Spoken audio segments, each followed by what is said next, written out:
All right, so this machine here, about a month ago, it had a driveline failure.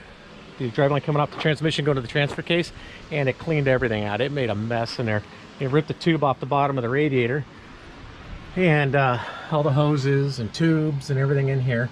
So it just had water in it. We just filled it up with the water truck, and then it had a slight bit of coolant in it, just you can see a little pink to it. So I came back Friday and I changed the coolant. I drained out the water and I put in fresh coolant. And then of course Saturday morning, what does she do? She blows a water hose. So now I've got to I exhaust all that fresh coolant. So I blew this hose right here. See if you can see it in the camera. Right there. So I'm going to change that hose and any other hoses that look terrible, that don't look good on this. And we'll put some fresh coolant in. And hopefully this truck can behave itself and keep that coolant in for a while. So here's all the hoses for the machine. This is what $200 for the cat radiator hoses looks like.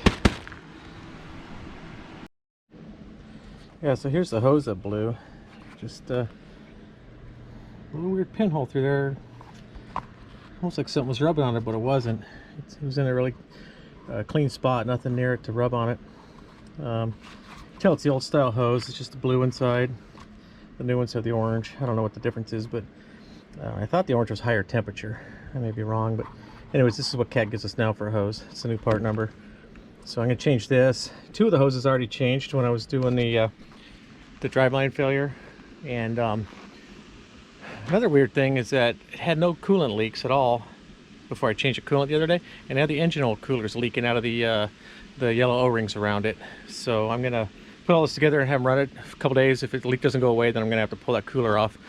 Hopefully it's just leaking because it got cold out, and I don't know, maybe a change with the chemicals with the coolant had some effect on the O-rings or something like that. We'll see what happens, but I'm not gonna pull it off today. I don't have the seals with me. So I'm just gonna change all the hoses that I need to. I'll shoot a little more video of all the changed hoses when I'm done here. So it's still quiet down here. The guys are at lunch. So there's no trucks running around me, which is nice. Got all the excavators just sitting down here in the pit. There's one over there digging up some big rock. And then I got this nice waterfall sound going on. This water running off of Mount Baldy over here. Just constantly pouring down here into the pit. It's just all snow melt. So here are the four hoses that I ended up changing. This is one that, I don't know, one of these is one that, this one's the one that blew out.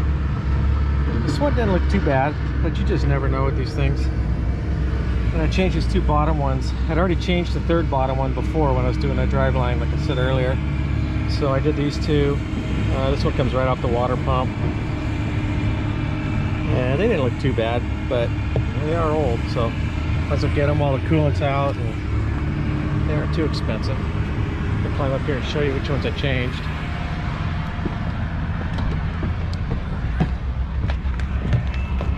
So under the cab here is the one that blew out this time right now. I got that one changed. It was simple to put in. The one at the other end of that pipe, I changed it. Go around over the engine here.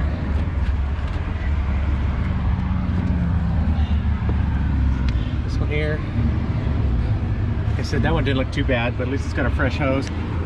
This one here, I ordered it, but it wasn't in the bag of parts, so I'm guessing that was the one that was back ordered. This one still looks pretty good. It's got a kind of a little softer spot here, but it seems all right. If this one does start leaking, it's not going to just blow all the water out and cook the motor. The operator's going to smell that coolant coming out. And then let me climb down here. There's one I didn't get to because it goes up to the top of the tank. I don't know if we can see it, the camera up in there. It's a real pain to get to. You have to pull the side panel off. You have to pull all the exhaust stuff out of here. So when that one starts leaking, I'll change it. Or if I get in there doing something else, I'll get to it at that point. Yeah, here's the two bottom ones. Well, let me get around this other side. These are the two bottom ones that I changed. This one here coming up off the engine. And that right there going along the frame. And then the next one down is one that I already changed before. So they've all been changed now, except just the one up by the muffler and the one up on top by the thermostats. So I'll get those next time I get a chance. They don't look that bad, so it'll live for a while. So this is my way of putting the coolant back in these. I just have this bracket I bought from a master car that I can hold the barrel up sideways. I got a small side, a small bunghole valve. Put a piece of radiator or heater hose on it.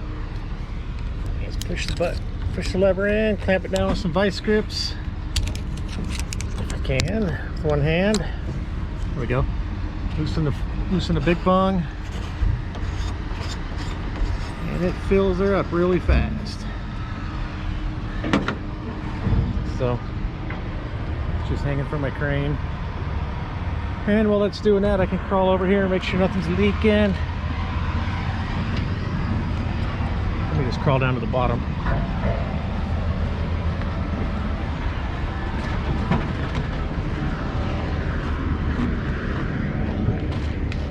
Yeah, I'll check down here first. Lowest hoses. I'm sure nothing's gonna leak. I got them on there pretty good. These aren't that tough. Fortunately, I didn't lose all my coolant. Feels like I only lost about 5 gallons or so. These only hold, I think, like 15 or 18 gallons, so it's not a big deal. I brought 15 gallons of premix with me, so we'll see how that goes. I'll get a shot here of the Chevy 5500 IMT Dominator, 7,500 pound IMT crane working. So that's what it looks like.